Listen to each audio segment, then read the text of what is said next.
আজ বৃহস্পতিবার, এখন প্রায় 10:30 মতন বাজে। মা পুজো দিতে যাবে, তাই তোড়জোড় চলছে। আজকে তো প্রতিদিনের তুলনায় পুজোর সরঞ্জামটা একটু বেশি থাকে, তাই মায়ের সবটা গুছিয়ে সেরে উঠতে অনেকটা সময় লেগে যায়। কিছুদিন আগেও তোমাদের দেখিয়েছি ঝুড়িতে ফুল উপচে পড়ছে, আর এখন অর্ধেকটাই ফাঁকা। জবা ফুলটা অনেকটা ফোটে, বাকিরা লুপ্ত প্রায় বলতে পারো। আগে ঠাকুরের চরণে ফুল দিয়ে কুলনো যেত না, আর এখন গুনে গুনে ঠাকুরের চরণে ফুল দিতে হয়। এদিকে আমার বজরংবলী আর গীতাকে ফুল চড়িয়ে এখন গেছে দাদুর ঘরে।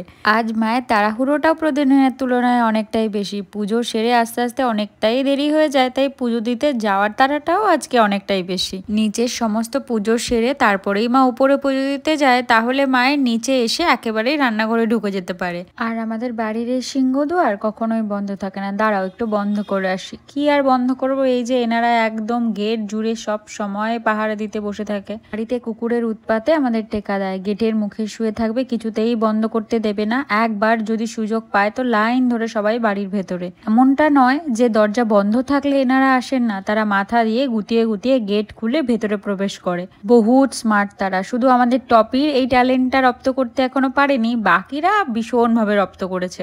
দাঁড়াও, এটাকে বাইরে বের করে কুণ্ডলিটা আটকে দিই। যতক্ষণ না কুণ্ডলি আটকাবো ততক্ষণ না পর্যন্ত ওদের আটকানো খুব প্রবলেম। একটা নর্মাল কুণ্ডলি আছে আর একটা এমনি হ্যাজবল আছে। হ্যাজবলটা বাইরের থেকে যদিও খোলা যায় না, তাই জন্য কুণ্ডলিটা দিয়ে রাখি। তবে বাইরে থেকে যদি কেউ গেট খুলে ঢুকতে চায়, ওই কুণ্ডলি খুলে ঢুকতে পারবে। এই ঘরে ঢুকলাম, এখনো ফ্রেশও হয়নি। আজকে তোমাদের গুড মর্নিংও বলেনি। ব্রাশ মুখে যখন আছেই তখন এখনই ভালো সময়। তবে এইটুকুনি সময় ঘরে আসতে আসতেই মা সমস্ত সরঞ্জাম নিয়ে আমার ফুল রেডি করে উপরে পালিয়েছে। আমি এবার দেরি করি কেন। Hello friends, good morning everyone, welcome back to my channel fusion of love থেকে আমি রায়া। আশা করি তোমরা সবাই ভালো আছো। তোমাদের ভালোবাসা, আশীর্বাদ আর ভগবানের আশীর্বাদ মাথায় নিয়ে আমি বিন্দাস আছি। রেডি হলাম কোনো মতে, এখন বেরোবো, কারণ বেরোতে তো হবেই, অপশন নেই। কারণ বাবাকে অনেক দিন ধরে ঘোরাচ্ছে, 3 দিন ধরে বাবা বলছে এটিএম এ একটু কাজ আছে, করে দেয়। আমি আর করে উঠতেই পারছি না। বাট আজকে যদি না বেরোই, বাড়ি এসে একদম যুদ্ধ লাগবে আমার সাথে। কালকে বিকেলে বেরোবো ঠিক করলাম, এমন বৃষ্টি আসলো, কিন্তু আমি বাবারা চলে গেল, তারপরে বৃষ্টিটা কমে গেল, আমি ঘুমিয়ে গেলাম। কিন্তু একটুখানি যদি বাবার কাজটা করে দিতাম, তাহলে আর বাবার থেকে বকবকটা শুনতে হতো না। কিন্তু ওই যে আমাকে প্রকৃতি সাথ দিল না, আর বকবকটা শুনতেই হলো বাবার। আজকেও সকালে একবার ফোন হয়ে গেছে আমাকে। আমার ঘুম থেকে উঠতে এখন লেট হয়, আমি জানি না কি হয়। রাতে আমার ঘুমিয়ে আসতে চায় না। আমি অ্যাকচুয়ালি কি হয়, রুডি ঘুমিয়ে পড়ে তাড়াতাড়ি এখন, আর আমিও যদি সেই সময়টা ঘুমিয়ে পড়ি তাহলে ঘুম এসে যায়। কিন্তু আমি ওই যে ফোনে একটু কাজটা করি বসে বসে, যার জন্য লেট হয়, আর ওই ঘুমের টাইমটা পেরিয়ে যায়, আমার ঘুম আসে না। তাড়াতাড়ি যদি ঘুমিয়ে পড়তে পারি, ঘুম আমারও এসে যায়, এটা নর্মাল। কিন্তু ওই যে একটু এডিটিং নিয়ে বসি, বলি না রাত্রেবেলা আমার সমস্ত বুদ্ধি সমস্ত কিছু একটু বেশি খোলে। ভয়েস ওভার দেওয়ার ব্যাপার থাকলে সেগুলো রাত্রেবেলা আমার একটু বেশি আসে, বা এডিটিং বা রিলস এডিটিং এগুলো একটু বেশি আসে। কালকে রাতে শুয়ে শুয়ে অনেক রাত অব্দি রিলস এডিটিং করেছি, এই জন্য আমার দেরি হয়ে যেত। চলো আর বকবক করবো না, এখনো রান্না বসাতে পারিনি। আগে বাবার কাজটা করব, তারপরেই এসে আজকে সবকিছু করতে হবে। কারণ বাবা আসার সঙ্গে সঙ্গে বাবার হাতে বাবার জিনিসপত্র হ্যান্ড ওভার করতে হবে, না হলে আজকে কপালে দুঃখ আছে। এখন অলমোস্ট 12টা মতন বেজে গেছে, এখনো রান্না চাপেনি। আস্তে আস্তে প্রায় 12:30 মতন বাজবে। বেশি দূরে না, বাড়ির কাছেই আছে। দাঁড়াও, তোমাদের একটু গোপলার সাথে দেখা করে। গোপলু, গোপলু, গুড মর্নিং বলে দাও সবাইকে। এখন আর গুড মর্নিং নেই যদিও, তাও তুমি বলে দাও, তোমার সাথে তো সবার ফার্স্ট দেখা হচ্ছে। বলে দাও গুড মর্নিং। সবসময় ব্লেস করতে থাকবে, সবসময় হাসতে থাকবে, মুখ ভর্তি হাসি, মিটিমিটি করতে থাকবে, আর দুষ্টুমি পাকাতে থাকবে, কি করবে না করবে। বলে দাও গুড মর্নিং, বলে দাও, বলো গুড মর্নিং। হাতের বালাটাকে সে শক্ত মতন করে হাতে রেখে দেবে, কিন্তু পায়ের নুপুরটা সে ঠিকঠাক রাখবে না। নুপুরটা তার পছন্দ না, কিন্তু হাতের বালাটা ও একদম দিদির থেকে ঘাড় মোটকে বালাটা নিয়ে নিয়েছে। দরকার ছিল, ঠিক নিয়ে নিয়েছে। কানেরটার জন্য অপেক্ষা করছে। আমি বলছি আমি নিজেও পড়বো না, তোকেও পড়তে দেবো না। চলো আর বকবক করি না, বেরোই। রাস্তায় যেতে যেতে তোমাদের সাথে কথা বলতে পারবো না, কারণ বাহনকে নিয়ে যাব। বাহনকে সাথে চালাতে চালাতে তোমাদের সাথে কথা বলতে পারবো না। আবার বাড়ি এসে তোমাদের সাথে কথা হবে। যে আজকে গোপলাকে এই বিস্কিটটা দেওয়া হয়েছে, এটা তো আমারই হয়। ওর পর খেয়ে যতটুকু বেঁচে থাকে আমার জন্য রেখে দেয়, সেটা আমার ভাগ্যে থাকে। এই যে জাস্ট বাড়িতে ঢুকলাম, বিশ্বাস করো বাইরে একটু হাওয়া নেই। এটিএম এর যা বাজে অবস্থা, এটিএম এসিটা কাজ করছে না। ওহ মাই গুডনেস, পুরো দেখো আমার অবস্থা ঘেমে নেচে একদম একাকার কাণ্ড হয়ে রয়েছে। একটু রেস্ট না নিয়ে কিচ্ছু করতে পারবো না। মানে এত অসহ্য লেভেল গরম লাগছে, একদম জ্বালা পোড়া গরম লাগছে। বাইরে কি মারাত্মক লেভেল রোদ, ও মাই গুডনেস। আমি ভাবছিলাম সানগ্লাসটা নিয়ে যাব না, যদি সানগ্লাসটা না নিয়ে যেতাম আমি তো গাড়ি চালিয়ে আসতে পারতাম না। দাঁড়াও, আমাদের আমি একটু বাইরে থেকে ঘুরিয়ে নিয়ে আসি। আর এই দরজাটা কি হয় এই বর্ষাকালে না এত প্রবলেম করে, লেগে যায়, খুলতে চায় না। এই আমাদের মাঝের ঘরের দরজাটারও সেম অবস্থা। বাইরের কি পরিস্থিতি আমাদের দেখায়, একটু হাওয়া নেই, একটু কিচ্ছু নেই। এটিএমের ভেতর তো আরও গরম, মনে হচ্ছিলো আমি কতক্ষণে বেরোবো। না এসি আছে এটিএমের ভেতরে, না কিছু, মানে অসহ্য। মানে আমি এটিএম থেকে বেরিয়েছি, মনে হচ্ছে আমি স্নান করে বেরিয়েছি। আমাদের বাড়ি থেকে খুব বেশি হলে মানে 300 মিটার 400 মিটারেরই ডিস্টেন্স, ওইটুখানি থেকে আসতে আমার এই অবস্থা। ভাবো, দাঁড়াও তোমাদের বাইরের অবস্থাটা দেখায়।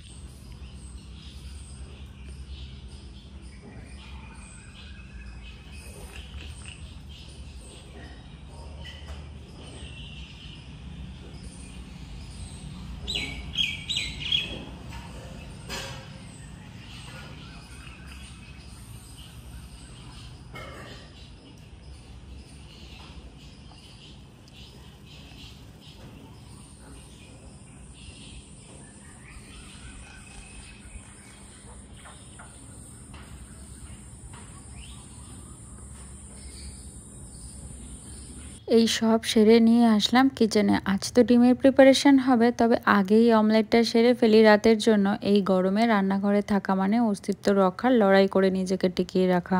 এই গরমে সব বন্ধ হয়, পেটের খিদের কোনো বিরাম নেই। যদি গরমের ছুটির মতো খিদেরও ছুটির ব্যবস্থা থাকতো তবে হয়তো বেঁচে যেতাম কিছুদিনের জন্য। আগুনের সামনে দাঁড়িয়ে ঘন্টার পর ঘন্টা খাবার সিদ্ধ করি না নিজেই সিদ্ধ হয়ে যায়, সেটাই বোঝা বড় মুশকিল। রাতেরটা ভাজা হয়ে গেছে, এবার সকালের ডিমগুলো ভেজে নেব। মা আগেই সিদ্ধ করে রেখে গেছে, শুধু একটু ডিমের গাটা খুন্তি দিয়ে চিড়ে তেলে ভাজবো। তবে মশলাটা না ভালো করে ডিমের ভেতরে ঢোকে। মা এদিকে এসে ছোটাছুটি শুরু করেছে, পায়ে চাকা লাগানো আছে মনে হয়, নচেত সকাল থেকে রাত অব্দি কেউ এমন নির্দ্বিধায় ছোটাছুটি করতে পারে বলো তো। পুজো দিয়ে এসেই কাজে লেগে পড়েছে, একটুও বিরাম নেই তার। এদিকে জলও গরম হয়ে গেছে ভাতের জন্য, একটু জল আগে থেকে তুলে রেখেছে। তবে এক কাজে দু কাজ হয়ে গেল, তরকারি রান্নার সময় আলাদা করে আর গ্যাস পুড়িয়ে গরম জল করতে হবে না। এদিকে চালগুলোও দিয়ে দিচ্ছে, আর আমার ডিম ভাজাও কমপ্লিট। পেঁপে আর আলু দিয়ে ডিমের ঝোল রান্না হবে, তাই পেঁপে আর আলুটা একটু ভেজে নিচ্ছে। এদিকে আমার ভাজাভুজি শেষ হলো, মায়েরটা চলছে। কাল যে মোচা দেখালাম সেটাই রান্না হবে, তার জন্য মা ডালের বড়া বানাচ্ছে। এদিকে আমি কড়াইতে তেল গরম করে তাতে সাদা জিরে আর কাঁচা লঙ্কা ফোড়ন দিয়ে সেটা ভাজা ভাজা হতেই দিয়েছিলাম পেঁয়াজ। তার রং লাল হতে না হতেই ছাড়লাম টমেটো কুচি। তোমাদের সাথে গল্প করতে করতে মোটামুটি মশলা কষানো কমপ্লিট, আর মায়ের ডালের বড়া ভাজাও একদম শেষ পর্যায়ে। শুধু তোমাদের চোখের আড়ালে প্রতিদিনের মশলাপাতিগুলো অ্যাড করে দিয়েছিলাম। নুন, হলুদ, জিরে গুঁড়ো, ধনে গুঁড়ো, আদা এখন বাটা থাকে বলে আদা বাটাটা রান্নায় অ্যাড করতে পারছি, সাথে লঙ্কা বাটা আর এক্সট্রা স্বাদের জন্য আমার পছন্দের ম্যাগি মশলা। তোমরা তো জানোই আমার মশলা কষাতে একটু বেশি সময় লাগে, ততক্ষণই বা আমি সময়টা নষ্ট করব কেন। চোখের সামনে এরকম ইয়ামি ক্রাঞ্চি ক্রাঞ্চি বড়া থাকতে আমি কি আর চুপ করে থাকতে পারি বলো তো। গরম গরম সদ্য কড়াই থেকে নামানো বড়া দিলাম মুখে পুরে, ব্যাস আর আমাকে কে আটকায়। লাগলো ছ্যাঁকা, লোভ সম্বরণ না করতে পারলে এটুকুনি কষ্ট তো করতেই হবে। এদিকে একটা তরকারি করছে, আবার এদিকে তো করছে আরেকটা তরকারি। এটা এদিকে মোটাটা বসিয়ে দিয়েছে।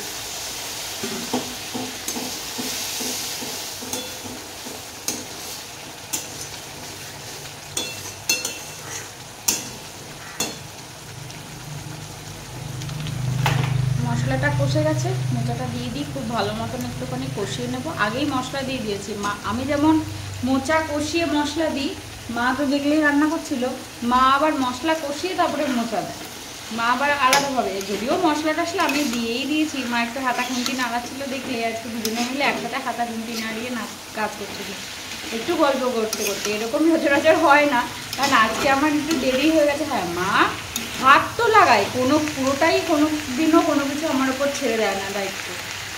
একদম আমি করতে করতে মা চলে আসে, মা চলে এসে আমাকে মা প্রত্যেক দিনই বলে তুই চলে যা, কিন্তু আমি আর যাই না। না, সারাদিন তো কাজ করে, আমিও মার সাথে একটু হাত নাড়াই। যদি না করতে দেয়, মানে বসিয়ে রাখলে তো আরও বেশি মায়ের জন্য ভালো হয়, কিন্তু আমি বলি সারাদিন বসে শুয়ে এরকম হওয়াতে আর কিছুই হবে না, তার থেকে একটুখানি হাত নাড়াই কাজে দেবে। তবে যাওয়ার আগে যতটা সম্ভব আমার করে দেওয়ার ট্রাই যায়। মানে ডাল পেস্ট করে দিয়ে গেছে, মোচা সিদ্ধ করে চটকে রেখে গেছে, ডিমের চপ করে রেখে গেছে সিদ্ধ করে, শুধু আমাকে ডিমটা মানে অমলেট করে এই ভেজে রান্না করতে হচ্ছে। ব্যাস, আজকে কত দেরি করে তো এসেছি দেখলেই, কত দেরি করে, কিন্তু তাও হয়ে গেছে। আর আজকে আরেকটা জিনিস হবে, সেটা হচ্ছে মা বললো কালকের মাছ রয়ে গেছে জানো তো, এই জন্যই ডাল একবারে বেশি করে বেটেছে। এই ডালের বড়া হবে, ডালের বড়া মোচা দিয়ে পেঁয়াজ দিয়ে ভালো করে বড়া বানানো মা খাওয়ার সময়। বড়াটা আমরা সবাই খেতে ভালোবাসি, তবে এখন আগে আরও বেশি খাওয়া হতো, এখন একটু কমই খাওয়া হয়। আর চারিদিকটা এই সকালবেলা তোমাদের দেখালাম না, একদম পুরো একদম মানে রোদে ঝলমল করছে। এখন আবার একদম চারিদিকটা এত মানে স্টাফি হয়ে গেছে কি অসম্ভব যে গরম, তার কোনো ঠিক ঠিকানা নেই। মনে হচ্ছে এক্ষুনি আকাশ ভেঙে বৃষ্টি পড়বে, কিন্তু সেটা তো হবে না, আমি ভালো করে জানি। সকাল থেকেই এটা হচ্ছে, একটু রোদ উঠছে তো একটু বৃষ্টি আসছে, একটু রোদ উঠছে তো একটু বৃষ্টি আসছে, সকাল থেকেই হচ্ছে। মা একটু জল দিতে হবে মা,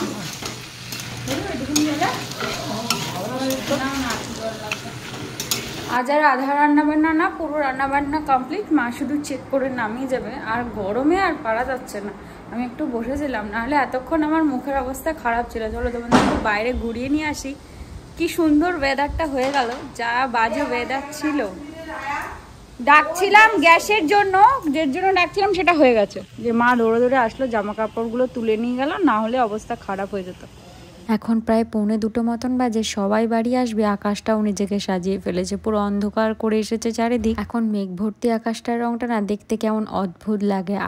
আকাশে মেঘ থাকলে কেমন কালো হয়ে যেত মেঘগুলো, এখন যত দিন যাচ্ছে মেঘের রংগুলো যেন কেমন নীলছে নীলছে লাগে। তবে বৃষ্টির সময়ের থেকেও বৃষ্টির ঠিক আগের মুহূর্তে প্রকৃতির যে আস্তে আস্তে নিজেকে তৈরি করা, তার যে রূপ দেখতে যেন আরো ভারী অপূর্ব লাগে। কি ভারী অপূর্ব সুন্দর লাগছে চারিদিকটা দেখতে। দেখো, আর এদিকে আমার বাবাও দোকান থেকে চলে এসেছে, তবে হাতে একটা আনারস নিয়ে। তবে টাইমিংটা ভারী ভালো, আর একটু দেরি করলে হয়তো বৃষ্টির মুখেই পড়তে হতো।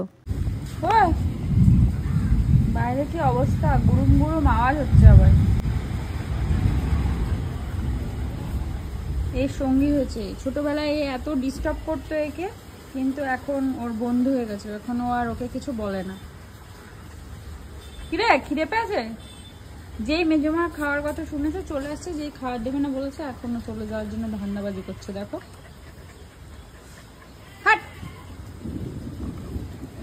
গায়ে উঠবি না, একদম গায়ে উঠবি না, তোর বহুত বাজে অভ্যাস, শুধু গায়ে উঠিস। সর। ভালো সময় এসেছে বাবা, বাইরে মেঘটা গুরুম গুরুম করছে, জোর তোর বৃষ্টি আসবে আজকে। এখন এই জায়গাটা আমাদের কোনোদিনও পরিষ্কার থাকে না, জীবনে কোনোদিনও এই জায়গাটা পরিষ্কার রাখা গেল না। যত নোংরা ধুলো পাতা সব এসে এইখানটা ও নিজের সেফটি সিকিউরিটি জায়গায় চলে গেছে।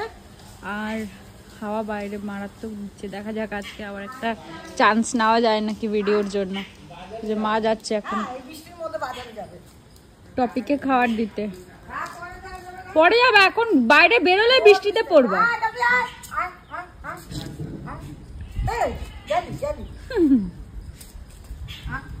ও তুমি ওকে তাড়িয়ে লাভ আছে, ও ঠিক আসবে আবার। তুমি এখনই ওকে তাড়াবা, ও ওর জন্য ঠিক রেখে দেবে। তা বসে খাক, একটা ব্যথার ওষুধ এনে দিলেই তো হয় ওকে। দাঁড়া, তোর জন্য আজকে একটা ব্যথার ওষুধ নিয়ে আসবো, ঠিক আছে? পায়ে ব্যথা হয়েছে, দাঁড়াতে পারছে না। ওর আবার প্রেস দেখো, নিজে খাবে না, ও আসলে ওকেও খেতে দেবে না। ওর আবার প্রেস্টিজিয়াল ইস্যু আছে, ও সবার সামনে আবার খায় না। এতক্ষণ মা ছিল, খায়নি, এখন এটা এত গায়ে ওঠে এই কুকুরটা। সরবি, মা তো দেখতেই পারেনি একে। যত আমাদের যাবতীয় মানে ন্যাকড়া চোকরা জুতো পাপড় সব নিয়ে চলে যায়, সব। থাকো, খাওয়া দাওয়া করুক। এখন ওর সামনে যদি বেশিক্ষণ দাঁড়িয়ে থাকি ও আর খাবে না, তবে বাবাকে বারণ করলাম যেতে, বাবা গেল। এই হালকা হালকা টিপ টিপ করে বৃষ্টিও নেমেছে, বাড়ি আসতে পারবে না, জোর বৃষ্টির মুখে পড়বে। জেদ করে গেল, দেখো বৃষ্টি নেমেও গেছে অলরেডি। কি জোর মেঘ ডাকছে, এতদিন বৃষ্টি হচ্ছিল, মেঘ গুড়গুড় করছিল, অথচ বলেছে ওয়েদার রিপোর্ট থেকে বলেছে 2-3 দিন বৃষ্টি হবে। আর উল্টো রথ আসছে সামনে, বৃষ্টি তো হবে, এটা তো নর্মাল ব্যাপার।